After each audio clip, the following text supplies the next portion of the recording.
మాలోజీ రాజే భోస్లే చనిపోగానే ఆయన యొక్క భార్య సతీ సహగమనం చేయడానికి రెడీ అవుతుంది. ఆ సమయంలో విట్టోజీ రాజే వచ్చి, అన్నయ్య చనిపోయాడు, ఒకవేళ మీరు కూడా సతీ సహగమనం చేస్తే ఆ పిల్లలు దిక్కులేని వారవుతారు, మీరు లేకుండా ఒక్క క్షణం కూడా వాళ్ళు ఉండలేరని చాలా అర్థం చేపిస్తాడు.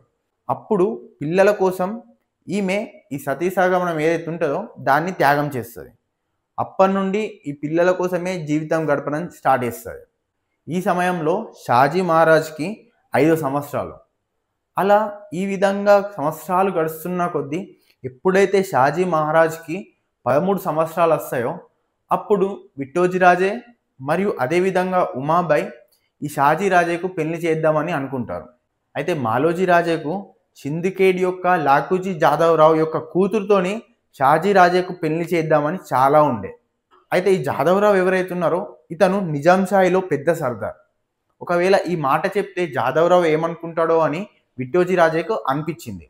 కానీ సరే ఏదైతే అదైందని చెప్పడం జరుగుతుంది. ఒకవేళ షాజీ మహారాజ్ లాంటి వ్యక్తి అల్లుడుగా వస్తే ఎవరన్నా అద్దంటారా?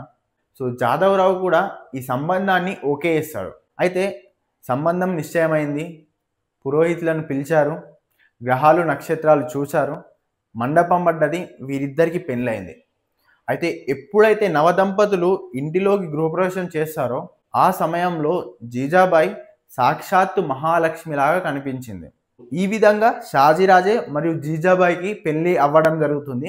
వీరి తర్వాత షాజీ రాజే యొక్క తమ్ముడు షరీఫ్ జీ రాజే ఎవరైతే ఉంటారో దుర్గాబాయి తోటి పెళ్లి కావడం జరుగుతుంది. తర్వాత ఏం జరుగుతుందో అది మనం నెక్స్ట్ వీడియోలో చూద్దాం. Thank you.